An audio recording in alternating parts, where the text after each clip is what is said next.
कौन सी टेक्निक का use? Molecular diagnosis का यूज।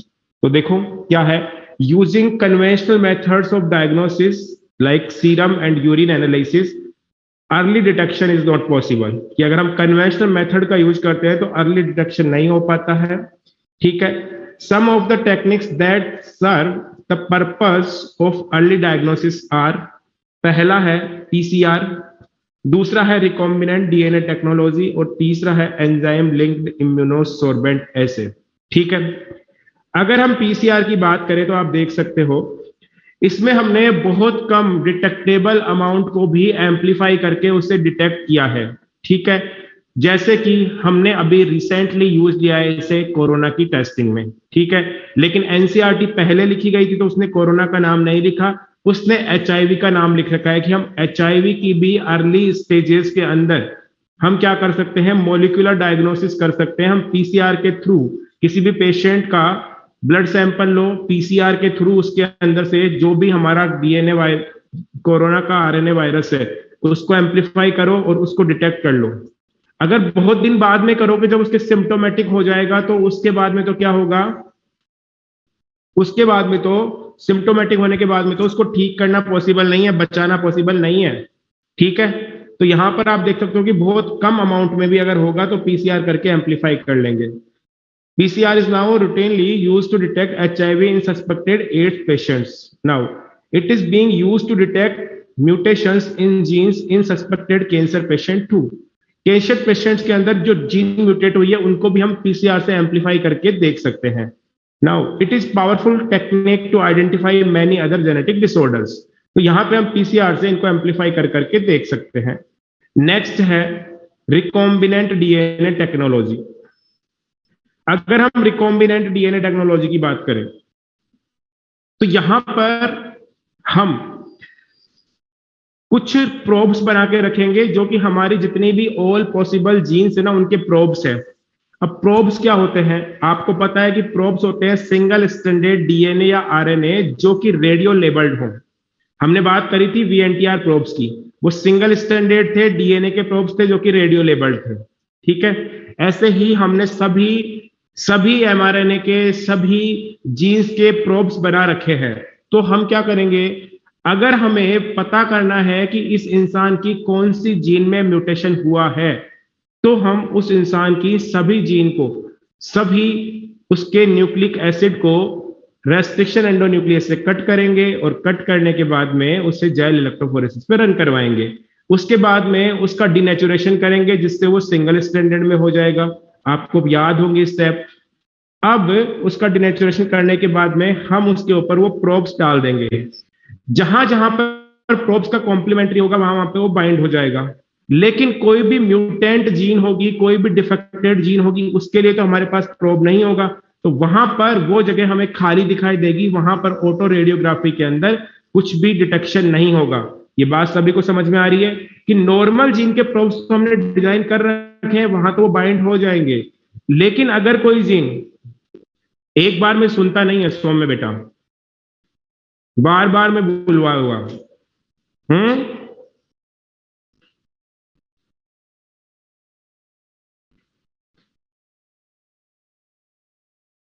और किस किस को समझ में नहीं आया ये, बोलो जरा।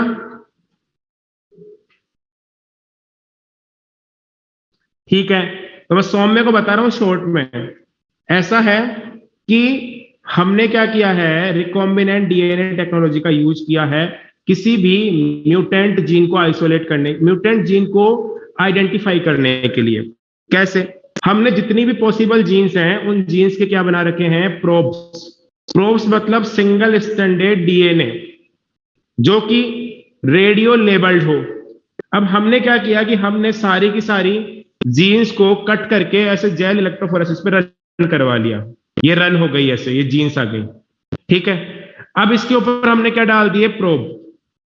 इनको सिंगल स्टैंडर्ड में कन्वर्ट करने के बाद में, यानी मतलब कि इनका क्या करवा दिया आपने, डिनेचुरेशन। उसके बाद में प्रोब मिक्स करोगे तो जो जो प्रोब्स होंगे इन जीन के वो यहां पर आ जाएंगे, नॉर्मल जीन्स के प्रोब। तो ये वापस से डबल स्टैंडर्ड दिख जाएगा आपको ऐसे। ठीक है, ये ऐसे। ठीक है। लेकिन लेकिन लेकिन लेकिन मान लो ये म्यूटेंट जीन है तो इसका सीक्वेंस प्रोब से मैच नहीं करेगा, तो यहां पर ये डिटेक्ट नहीं होगा। ठीक है, तो इस तरह से हम आइडेंटिफाई कर लेंगे कि कौन सी जीन नॉर्मल नहीं है, कौन सी जीन में म्यूटेशन है। अब आ गया क्या सौम्य समझ में? ठीक है, अब आगे चलते हैं। ठीक है, आगे चलो।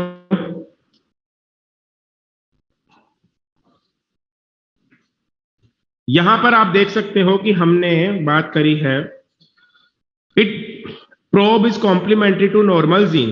ये प्रोब जो है वो नॉर्मल जीन के कॉम्प्लीमेंट्री है। It bind to normal gene and detected by auto radiography.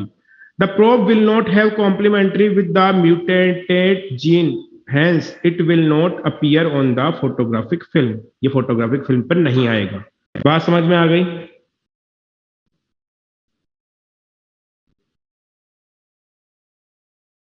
ठीक है, नेक्स्ट, एंजाइम लिंक्ड इम्यूनोसोर्बेंट एसे। ठीक है, नेक्स्ट है ELISA test, enzyme linked इम्यूनोसोर्बेंट essay.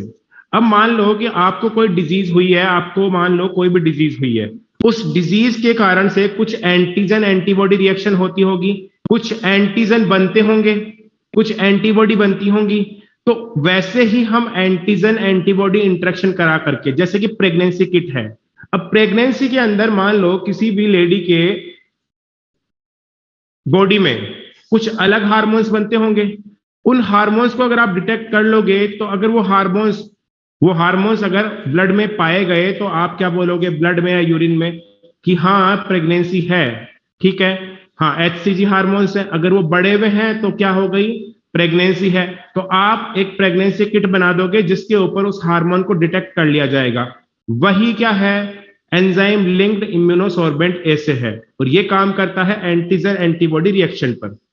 Infection by pathogen can be detected by the presence of antigens like HCG. तो इस प्रकार से आप बात कर सकते हो इन तीन मेथड्स की जो मॉलिक्यूलर डायग्नोसिस में आते हैं। कौन कौन से? एक तो पीसीआर, दूसरा हो गया आपका ये वाला recombinant DNA technology using probe, and तीसरा हो गया एंजाइम लिंक्ड इम्यून सोर्बेंट एसे। ये तीन हो गए मॉलिक्यूलर डायग्नोसिस में, याद रखना, पूछा जा सकता है। एसे का मीनिंग क्या है? इसका नाम है एंजाइम लिंक्ड इम्यूनोसोर्बेंट एसे। एसे का मीनिंग क्या है वो तो आपको पता है कि एसे का मतलब होता है कोई प्रोफाइलिंग, कि आप प्रोफाइलिंग कर रहे हो उसकी, एंजाइम की। ठीक है, ओके केतन श्रीवास्तव।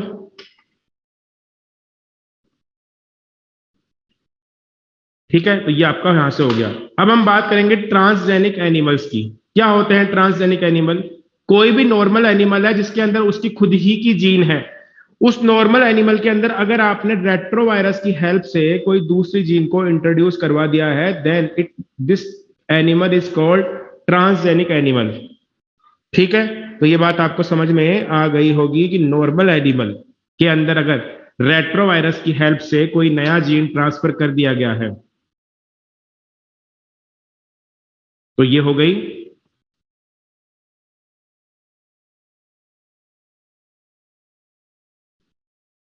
क्या, ट्रांसजेनिक एनिमल। ठीक है, तो यहां पर ये देख सकते हो आप ट्रांसजेनिक एनिमल। अब क्या है, animals that have had their DNA manipulated to possess and expressed an extra gene are known as transgenic animals. ये बात आपको समझ में आती होगी। ठीक है, फिर क्या है यहां पे आगे, transgenic rats, rabbits, pigs, sheep, cow and fish have been produced. मतलब कि ऐसे एनिमल्स, रैट है, रैबिट है, पिग है, शिप है, जो हमने ट्रांसजेनिक एनिमल बना लिए हैं। ठीक है, अब क्या है, over 95% of all existing transgenic animals are mice. यानी कि 90% से अधिक क्या है, ट्रांसजेनिक है। आपको कोई ये पूछ ले, ये इंपॉर्टेंट है कि सबसे ज्यादा ट्रांसजेनिक एनिमल्स कौन से हैं, तो उसका आंसर है माइस। तो ये इंपॉर्टेंट है, इसको याद रखना। ठीक है, next, benefit from transgenic animals are normal physiology and development. Normal physiology and development का क्या मतलब है? कि आपको किसी भी फिजियोलॉजी का, ह्यूमन फिजियोलॉजी की स्टडी करनी है, डेवलपमेंट की स्टडी करनी है, तो आप ट्रांसजेनिक एनिमल्स का यूज करोगे। जैसे कि मान लो आपको ह्यूमन ग्रोथ हार्मोन की स्टडी करनी है कि वो क्या काम करता है, कैसे काम करता है, डिफरेंट डिफरेंट एनवायरमेंट में कैसे काम करता है, तो आप क्या करो, रैट के अंदर डाल दो जीन ह्यूमन ग्रोथ फैक्टर की या ह्यूमन इंसुलिन की। वहां पर अब तुम स्टडी करो रैट के अंदर, तुमने क्या डाला, तुमने रैट के अंदर क्या डाल दिया, तुमने रैट के अंदर डाला है ह्यूमन इंसुलिन की जीन। अब जो ह्यूमन इंसुलिन की जो जीन है ना, उस ह्यूमन इंसुलिन की जीन को रैट के बॉडी के अंदर बनाने दो ह्यूमन इंसुलिन या ह्यूमन ग्रोथ फैक्टर, और अब तरह तरह की कंडीशंस में उसकी स्टडी कर सकते हो आसानी से। ठीक है, जैसे कि ह्यूमन ग्रोथ फैक्टर। अब ह्यूमन ग्रोथ फैक्टर में अगर हम किस तरह की डाइट दें तो ज्यादा हाइट बढ़ेगी, किस तरह की डाइट ना दें तो ज्यादा हाइट नहीं बढ़ेगी, इस तरह से किस एनवायरमेंट में रखें, उन सभी चीजों को हम स्टडी कर सकते हैं ट्रांसजेनिक एनिमल्स की हेल्प से। तो study complex factors involve in growth such as insulin like growth factor. फिर है study of disease. Today, transgenic models exist for many human diseases such as cancer, cystic fibrosis, rheumatoid arthritis and Alzheimer's. तो in disease की study करने के लिए हमें transgenic animal बनाने पड़ेंगे। आपको कैंसर की स्टडी करनी है तो आप कैंसर का जीन ट्रांसफर कर दो माइस में। सिस्टिक फाइब्रोसिस की स्टडी करनी है तो सिस्टिक फाइब्रोसिस का जीन ट्रांसफर कर दो। ठीक है, अल्जाइमर्स की करनी है तो उसका जीन ट्रांसफर कर दो। इस तरह से आप मॉडल्स बना लो और उनके ऊपर different different environment, condition, factor और ड्रग्स से आप स्टडी कर सकते हो कि कौन सा तरीका बेस्ट है। ठीक है, then biological products. Transgenic animals that produce useful biological products like, जैसे कि हमने इंसुलिन बनाया किससे, इकोलाई से, तो वहां पर हमने क्या बनाया था, ट्रांसजेनिक इकोलाई। ठीक है, जिसको हमने बोला था जेनेटिकली मॉडिफाइड इकोलाई। ठीक है, यहां पर आप क्या कर रहे हो, एनिमल के अंदर वो जीन डाल रहे हो। तो यहां पर देखो आपने क्या बनाया, अल्फा 1 एंटीट्रिप्सिन। अब ये जो एक तरह का ये एंजाइम है, और ये एंजाइम की डेफिशिएंसी हो जाती है एम्फाइसीमा में। एम्फीसीमा क्या है, कोई बताएगा क्या, एम्फीसीमा?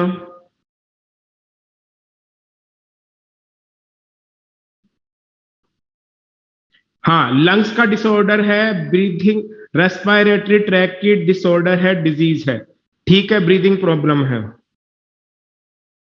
ठीक है, इसके ट्रीटमेंट के लिए हमें क्या चाहिए होता है, अल्फा 1 एंटीट्रिप्सिन। अब ये अल्फा 1 एंटीट्रिप्सिन हम कहां से लेके आए, तो हमने क्या करी, इस अल्फा 1 एंटीट्रिप्सिन की जीन को डाल दी है शिप में, और इस शिप से अब हम ले रहे हैं अल्फा 1 एंटीट्रिप्सिन। तो आप देखो हमने क्या बना रहे हैं, हम शिप से अल्फा 1 एंटीट्रिप्सिन। ठीक है, similar attempts are being made for treatment of phenylketonuria and cystic fibrosis. इन दोनों की डिजीज के लिए भी हमने सिमिलर अटेम्प्ट्स किए हैं। ठीक है, तो ये बात आप याद रखना, याद रखना। पहला प्रोडक्ट कौन सा है, अल्फा 1 एंटीट्रिप्सिन। नेक्स्ट है ह्यूमन अल्फा लैक्टालब्यूमिन। अब एक ऐसा प्रोटीन होता है ह्यूमन अल्फा लैक्टालब्यूमिन, जो कि ये जो प्रोटीन है ना, ये ह्यूमन बेबी की ग्रोथ के लिए जरूरी है। और ये कहां मिलता है, ये मिलता है हमारे ह्यूमन मदर्स के मिल्क में। तो बच्चे को आप अगर उसकी मां का दूध नहीं पिला पा रहे हो किसी वजह से, तो उसको ऐसा मिल्क पिलाओ जिसके अंदर क्या हो, अल्फा लैक्टालब्यूमिन। लेकिन ये तो कहां मिलता है, केवल और केवल ह्यूमन मदर के मिल्क में मिलता है। तो आपने इसको क्या किया, इसकी जीन को आपने आइसोलेट किया और काऊ के अंदर डाल दिया। ठीक है, अब क्या होगा, काऊ के अंदर क्या बनेगा, अल्फा लैक्टालब्यूमिन। और ये जो प्रोटीन है ये हमारे ह्यूमन बेबी की ग्रोथ के लिए जरूरी है। It was produced in first transgenic cow is called रोजी। रोजी के अंदर प्रोड्यूस किया गया। ठीक है, याद रखना, रोजी के अंदर प्रोड्यूस किया गया। ठीक है, नाम याद है, सन की कोई दिक्कत नहीं है। दूसरा है Rosie produced human protein enriched milk content the human alpha lactalbumin, कितना ग्राम, ये भी इंपोर्टेंट, 2.4 ग्राम पर लीटर। तो ये एक ऐसी प्रोटीन थी जो कि काऊ के मिल्क में नहीं मिलती है जनरली, लेकिन हमने क्या किया, इसकी जीन कहां डाल दी है, काऊ के अंदर। तो काऊ के अंदर डाल दी, तो अब क्या होगा, अब ये बना लेगी ह्यूमन अल्फा लैक्टाल्बुमिन, और इससे हमारे ह्यूमन बेबी की ग्रोथ प्रॉपर होगी। This milk nutritionally a more balance product for human babies than natural cow milk. Okay, next, vaccine safety. अब आपको कोई वैक्सीन लगाना है, तो लगाना है तो पहले आप क्या करोगे, उसका ट्रांसजेनिक एनिमल के ऊपर क्या करोगे, ट्रांसजेनिक एनिमल के ऊपर सेफ्टी जांच कर लोगे, उसकी टेस्टिंग कर लोगे, ताकि जब आप उसको ह्यूमन को लगाओगे तो वहां पर कोई दिक्कत नहीं आएगी। जैसे कि पोलियो वैक्सीन, तो पोलियो वैक्सीन में हमने क्या किया, इस पोलियो वैक्सीन में ट्रांसजेनिक माइस बनाया, ट्रांसजेनिक माइस बना करके उसके अंदर पोलियो की वैक्सीन दी, और फिर पोलियो वायरस को डाला, तो वायरस से कुछ भी नहीं हुआ। तो पोलियो वैक्सीन का टेस्टिंग इसी तरीके से किया गया था। फिर है केमिकल सेफ्टी टेस्टिंग। अब बहुत सारे टॉक्सिन्स का हम ट्रांसजेनिक एनिमल्स के ऊपर स्टडी कर सकते हैं। कोई भी टॉक्सिन है उसको हम ह्यूमन को तो खिला नहीं सकते हैं,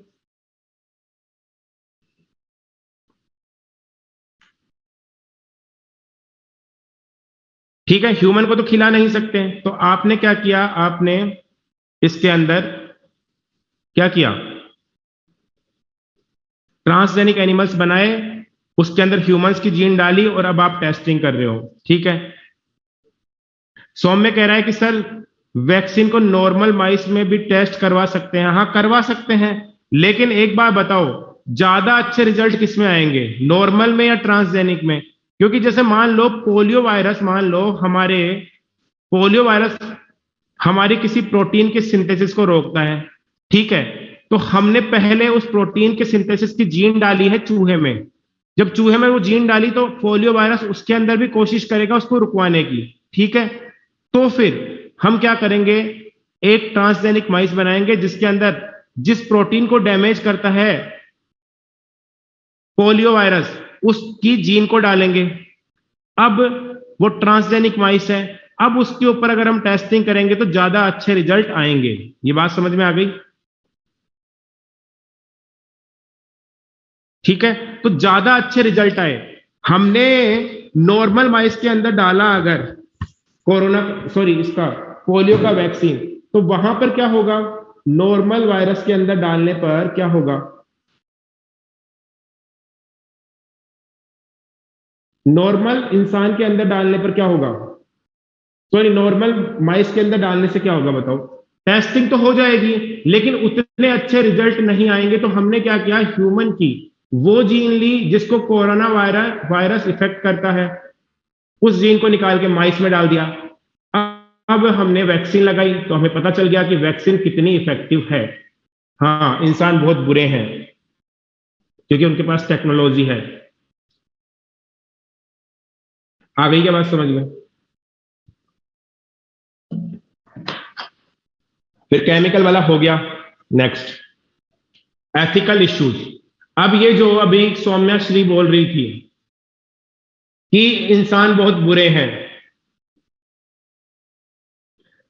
तो ये बात सही है कि ये एथिकल इश्यूज हैं, जो अभी हमारी क्लास में भी खड़ा हो गया कि इंसान बहुत बुरे हैं।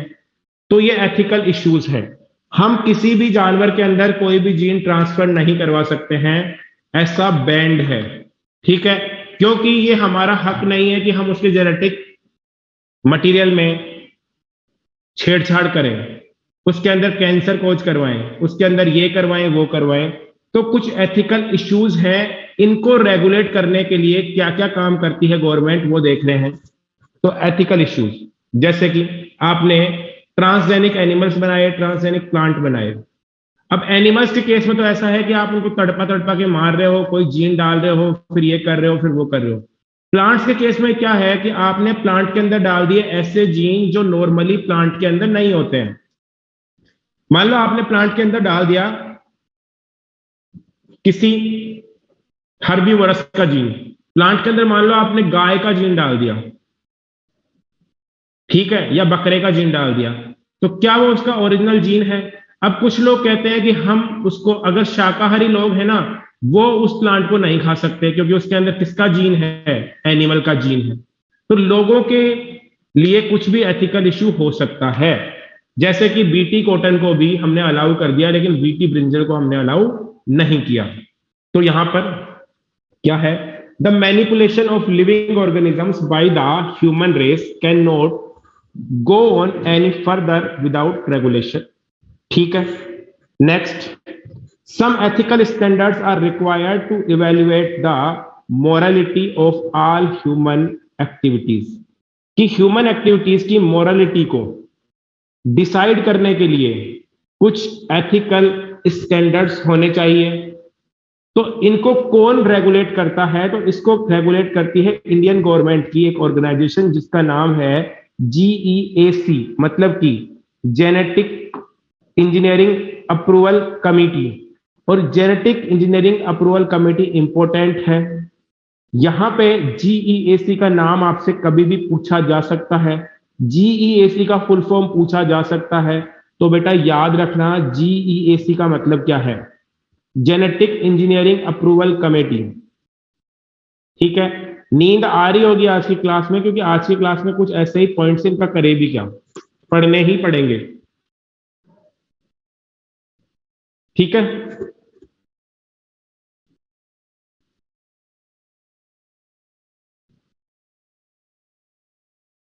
हाँ, पूरी थ्योरी है, ठीक है।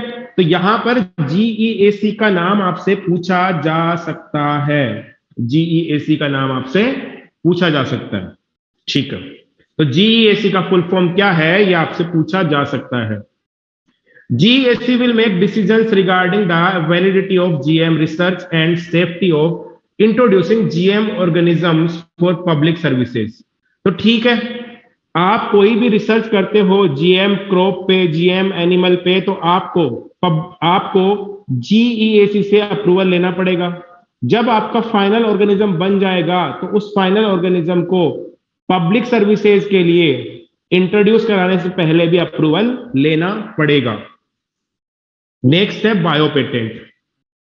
तो बायो पेटेंट है क्या?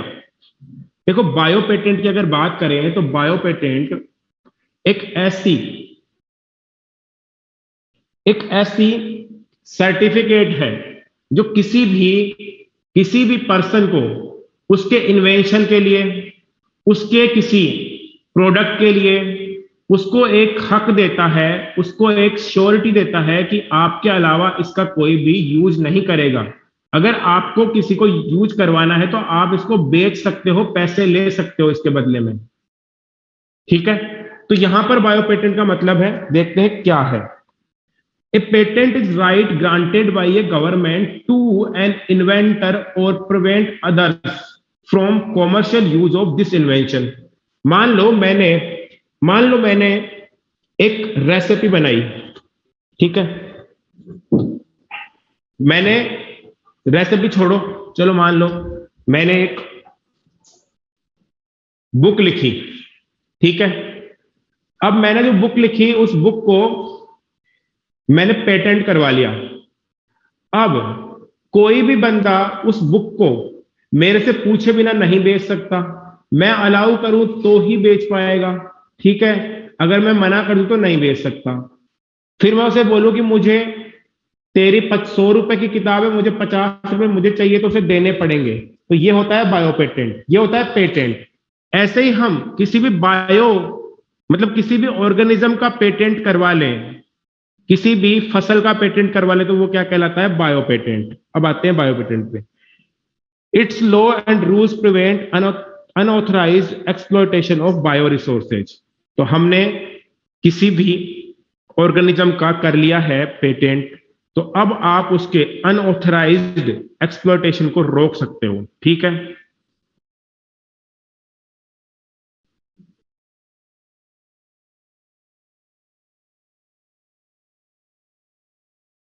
अच्छा, माधुरी कह रही है कि सुबह मैं नहीं उठ पाई और मैं क्लास में नहीं आ पाई और ऑफलाइन क्लास मिस हो गई और मैं ऑनलाइन में अभी क्लास ले रही हूं, तो मैंने सुबह भी देखा था कि तुम क्लास में नहीं थी, और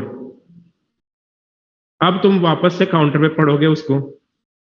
तो लेक्चर, अच्छा ठीक है, अच्छा वो काउंटर पे ना पढ़ना पड़े इसलिए ऑनलाइन में पढ़ रहे हो, ठीक है। ठीक है, तो हमने बात करी बायो पेटेंट की। तो ऐसा एक सर्टिफिकेट होता है बायो पेटेंट। बायो पेटेंट एक ऐसा सर्टिफिकेट होता है, गवर्नमेंट देती है ये सर्टिफिकेट, कि आपको आपकी प्रॉपर्टी के ऊपर राइट मिलता है, आपको आपके इन्वेंशन के ऊपर राइट मिलता है कि आप उसके कॉमर्शियल यूज को प्रिवेंट कर पाओ, कॉमर्शियल यूज को प्रिवेंट कर पाओ, उसको बचा पाओ। मेरा अगर कोई बुक है तो मैं उसे खुद ही मार्केट में बेच सकता हूं, कोई और नहीं बेच पाएगा, यही है पेटेंट। और अगर इसी पेटेंट को आप किसी ऑर्गेनिज्म के लिए ले रहे हो तो फिर वो हो जाएगा bio patent. Now a patent is granted for an invention, an improvement in an earlier invention, the process of generating products and a concept or a design. मतलब आपने कोई इन्वेंशन किया है, या फिर पुराने इन्वेंशन में कोई इंप्रूवमेंट किया है, या आपने कोई प्रोसेस को बनाया है, कोई प्रोसेस को जनरेट किया है किसी प्रोडक्ट को बनाने के लिए, या फिर आपने कोई कॉन्सेप्ट दिया है या कोई डिजाइनिंग बनाई है, तो इसके ऊपर आप क्या कर सकते हो, इसके ऊपर आप क्या कर सकते हो, पेटेंट ले सकते हो। ठीक है, नेक्स्ट है बायोपायरेसी। क्या होती है बायोपायरेसी?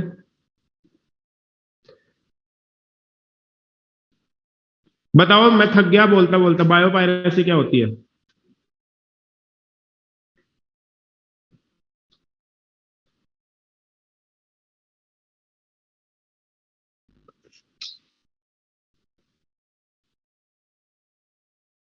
हाँ माधुरी, बताओ।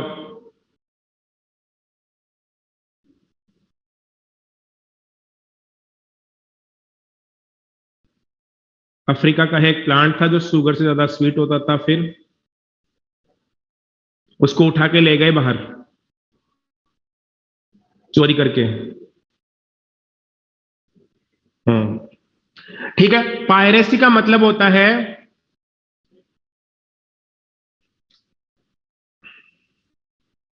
हाँ ठीक है, हाँ हाँ ठीक है, अब सुन लो। पायरेसी का मतलब क्या होता है? पायरेसी का मतलब होता है चोरी करना, बिना परमिशन के यूज में लेना।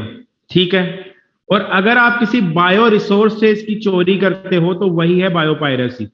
अब मान लो एक अमेरिकन घूमने आया हमारे देश में, और यहां से कोई पेड़ का पत्ता तोड़ के ले गया, और उस पत्ते के अंदर क्या था, डीएनए उस पेड़ का, और उस डीएनए से जाकर के उसने क्या बना दिया, वहां पर एक नया प्लांट जनरेट कर लिया, तो ये बायोपायरेसी है।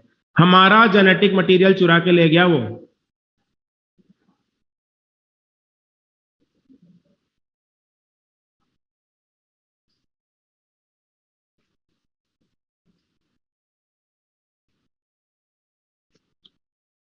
तो यही बायोपायरेसी है। जैसे कि पहले आप देख सकते हो फोटो के अंदर, एक डेवलप्ड कंट्री का आदमी है जो कि हमारी कंट्री से नॉलेज और जेनेटिक रिसोर्सेज लेके फरार हो रहा है।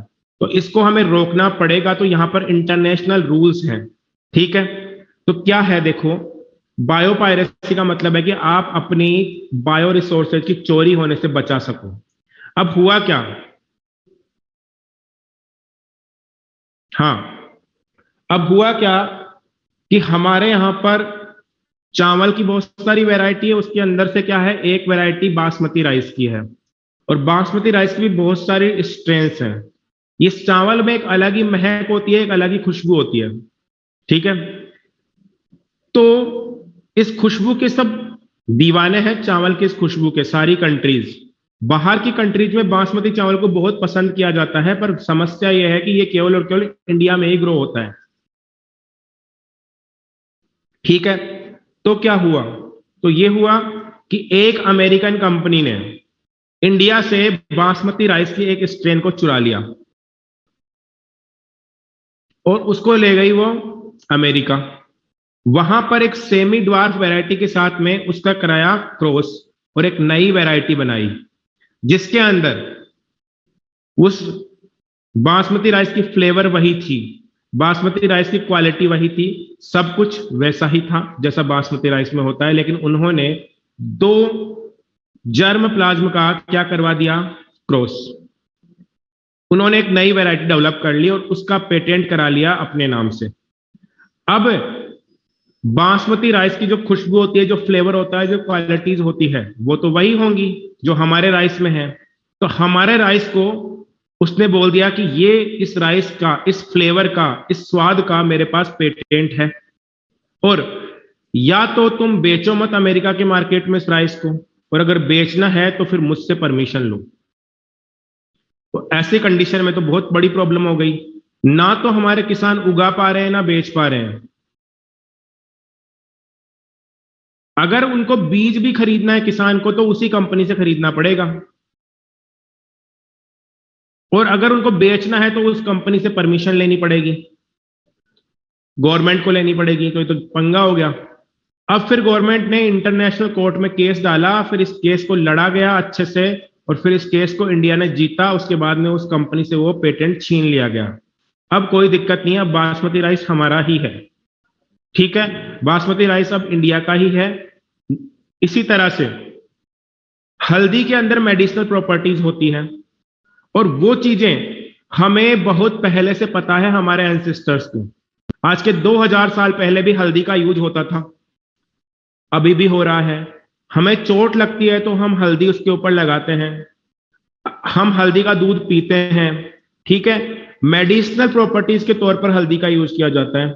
हम केवल सब्जी में डाल के ही नहीं खाते, हम केवल सब्जी में डालकर ही नहीं खाते।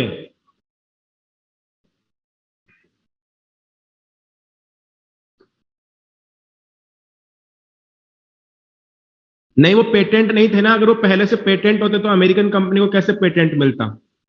पहले से पेटेंट नहीं थे वो। ठीक है, इसी तरह से हल्दी के अंदर मेडिसिनल प्रॉपर्टी जो इंडियंस को पता थी पहले के जमाने में, जब हम हल्दी वाला दूध पीते थे तो कुछ पढ़े लिखे लोग होते थे अंग्रेज, वो क्या कहते थे कि फालतू में ढोंग कर रहा है, नाटक कर रहा है, कुछ नहीं होता हल्दी का दूध पीने से। चोट पर हल्दी लगाते थे, तब बोलते थे कि तो इन्फेक्शन हो जाएगा, मत लगाओ हल्दी, दवाई लगाओ। ठीक है, चोट के ऊपर हम नीम लगाते थे या नीम के पानी को उबाल के नहाते थे तो अंग्रेज बोलते थे कि कुछ नहीं होता, ये तो उल्टे अनहाइजेनिक है। ठीक है, तो यहां पर क्या हुआ कि अब साइंटिस्ट को पता चला कि हल्दी के अंदर एक ड्रग होती है कुरकुमिन, और कुरकुमिन के अंदर मेडिसिनल प्रॉपर्टीज होती है, एंटीवायरल होती है, एंटी फंगल होती है, एंटी बैक्टीरियल होती है, एंटीसेप्टिक होती है, बहुत सारी प्रॉपर्टीज होती है। ठीक है, तो यहां पर हल्दी को हम यूज करते हैं, यह हमारे एंसेस्टर को पता था। ठीक है, नीम को हम यूज करते थे, तो ऐसे ही कुछ कंपनियों ने हल्दी का और नीम का भी पेटेंट करवाने के लिए अप्लाई किया, और हल्दी का तो मिल भी गया था। फिर हमारी गवर्नमेंट को पता चला, तो हमारी गवर्नमेंट ने उस टाइम पर कोशिश करी, केस लड़े, और हल्दी के पेटेंट को भी वापस ले लिया, क्योंकि हल्दी हमारी विरासत है, हल्दी हमारी प्रॉपर्टी है, हल्दी की मेडिसिनल प्रॉपर्टीज इंडियंस की प्रॉपर्टी है, क्योंकि इंडियंस बहुत टाइम से यूज कर रहे हैं। अगर कोई कंपनी हल्दी का पेटेंट करवा ले तो फिर हम उस कंपनी को पूछे बिना हल्दी का यूज कॉमर्शियल पर्पज से नहीं कर सकते। अगर करोगे तो फिर उससे पैसा देना पड़ेगा। अगर कोई कंपनी नीम का पेटेंट करवा ले तो फिर हम उसे, उस कंपनी से बिना पूछे किसी भी चीज में नीम का कॉमर्शियल यूज नहीं कर सकते हो। ठीक है, तो इस तरीके से इन सभी चीजों को हैंडल करने के लिए, हाँ, कुरकुमा अमादा, इसलिए उसके अंदर कुरकुमिन होता है, इसलिए कुरकुमा अमादा बोलते हैं। ठीक है,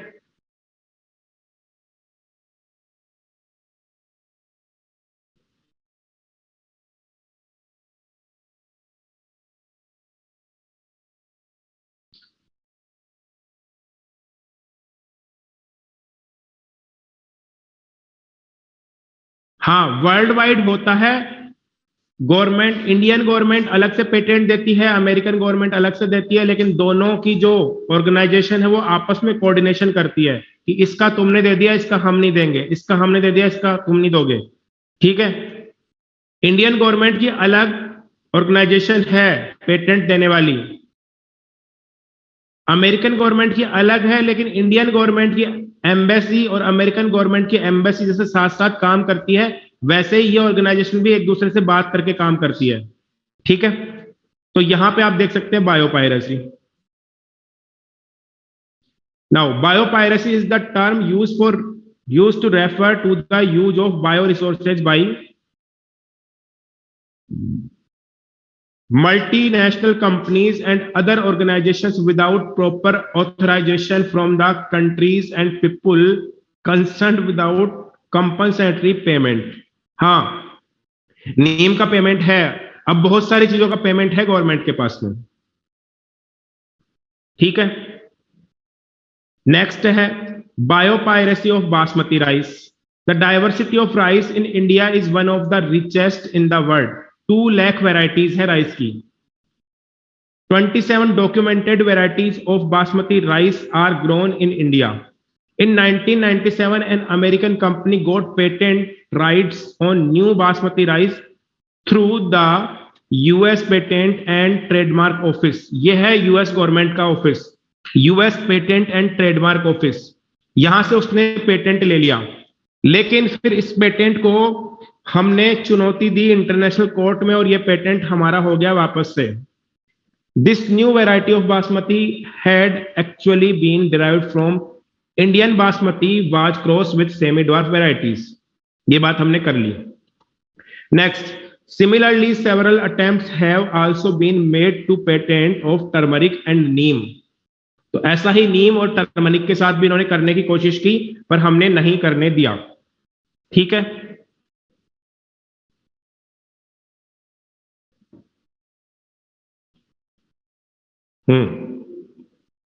अब है हाउ टू कंट्रोल बायोपायरेसी।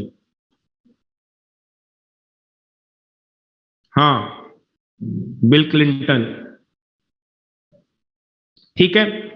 तो यहां पर हमने बात करी, the Indian parliament has recently cleared, recently नहीं, 20-22 साल हो गए हैं, the second amendment of the Indian patent bill that takes such issues into consideration including patent terms, emergency provisions and research and development initiative।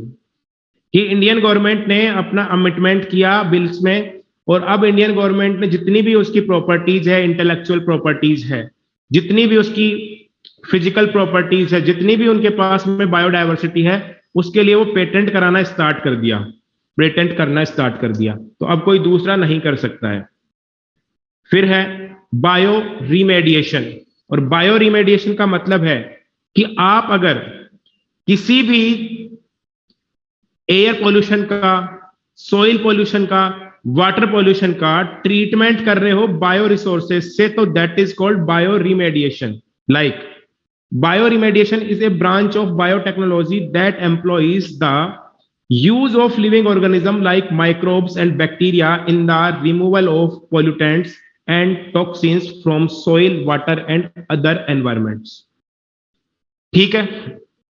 तो अगर आप किसी bio resources का यूज करके किसी पोल्यूशन से लड़ रहे हो, soil pollution, water pollution and toxins, तो फिर आप क्या कर सकते हो, इसको बायो रेमेडिएशन बोल सकते हो। ये बात आपको समझ में आ जानी चाहिए। ठीक है। अब बात ऐसी है आगे की कि यहां पर सुनो, एक साइंटिस्ट है, इंडियन साइंटिस्ट है, कोलकाता के, डॉक्टर आनंद मोहन चक्रवर्ती। उन्होंने एक ऐसा बैक्टीरिया बनाया है जिसको सुपर बग बोला है, और इसके अंदर ऐसे जीन्स डाले हैं कि ये जो सुपर बग है ये कई तरह के ऑयल्स को खत्म कर सकता है। ये पेट्रोल को, डीजल को, इस तरह के ऑयल्स को ये खा सकता है। It can eat oil. ये ऑयल ईटिंग बैक्टीरिया है, इसलिए इसे सुपर बग बोला गया है। क्या है ये? ऑयल ईटिंग बैक्टीरिया, इसलिए इसको क्या बोला गया है? Super bug. तो जैसे समुद्र में कई बार क्या होता है कि कई बड़े बड़े शिप एक्सीडेंट हो जाते हैं, उनका ऑयल निकल जाता है।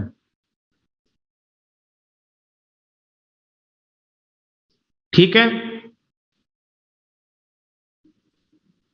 और कई बार क्या होता है कि जैसे एक कंट्री से दूसरी कंट्री के बीच में कोई ऑयल की पाइपलाइन है, उसमें कोई लीकेज हो गया तो बहुत सारा ऑयल समुद्र की सतह पे आ जाता है, जिससे कि वाटर में प्रॉपर ऑक्सीजन मिक्स नहीं हो पाती है और वहां के ऑर्गेनिज्म सब मर जाते हैं। तो आनंद मोहन चक्रवर्ती ने एक बग बनाया जिसका नाम है Pseudomonas putida, super bug, oil eating bug, and this bacterium would clean the oil spills. This bacteria have been engineered by doctor Anand Mohan Chakrabarty, नाम याद रखना पूछा जाएगा।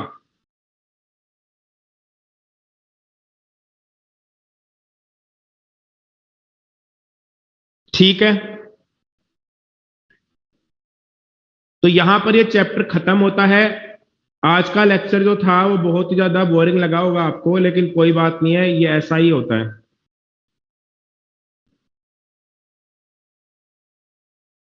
तो इसको पढ़ लेना, चैप्टर खत्म हो गया है। अब कोई क्वेश्चन हो तो पूछ लो। इतने में मैं क्या करता हूं, इतने में मैं क्या करता हूं कि स्लाइड चेंज करता हूं नए चैप्टर की।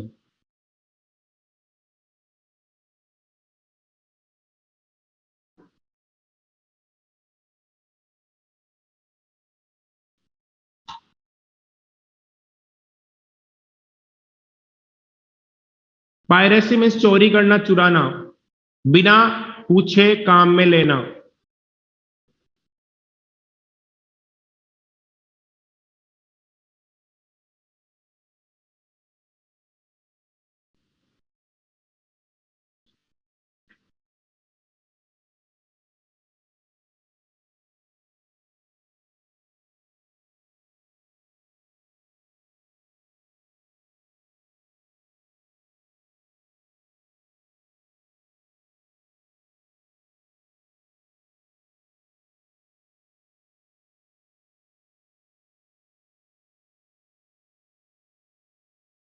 अब है चैप्टर, स्लाइड दिख रही होगी, microbes in human welfare, slides दिख रही है।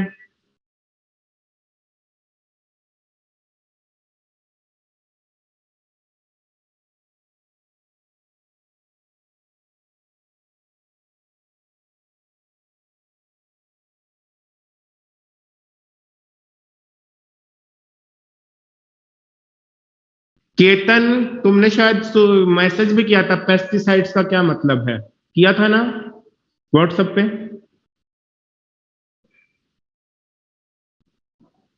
हाँ, तो मैं सुबह सुबह मैसेज देखा था, लेकिन उसके बाद क्लास में ही हूं, तब से तो मैं रिप्लाई नहीं किया। तो पेस्टिसाइड सबको पता है क्या होते हैं, तुम्हें भी पता है। पेस्टिसाइड ऐसे केमिकल्स होते हैं जो किसी भी इंसेक्ट को मारते हैं। ठीक है।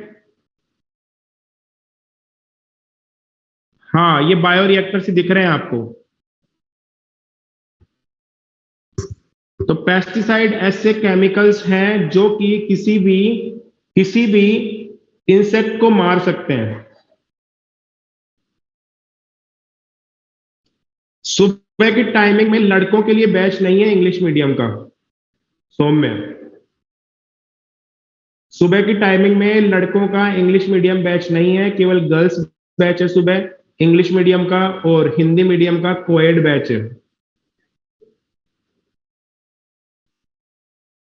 बॉयज बैच इंग्लिश मीडियम शाम को है 3 बजे से लेकर के और 8 बजे तक, सॉरी 2 से 8।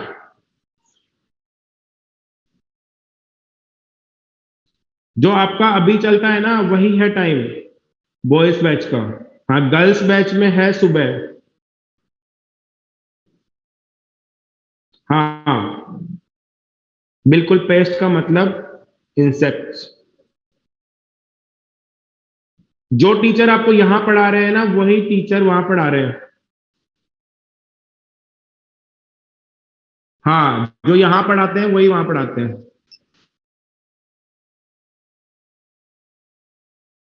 हाँ, 4 क्लासेस होती है दिन में।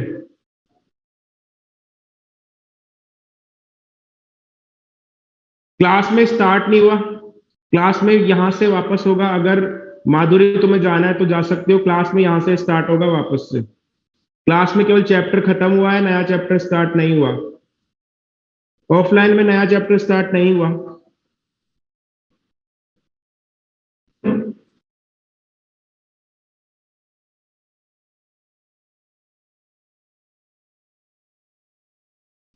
फॉरेन जीन प्रोडक्ट वाले टॉपिक का मैंने बता दिया है आपको, जो स्लाइड में है वो पढ़ लेना।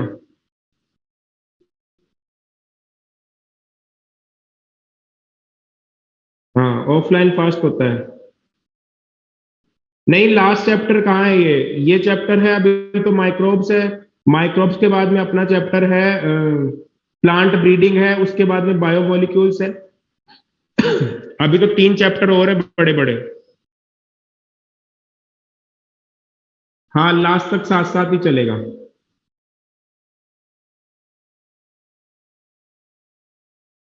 ठीक है, हो गई बात। तो चैप्टर के एंड में थोड़ी सी बात कर ली अपन ने। अब पढ़ते हैं नेक्स्ट, माइक्रोब्स इन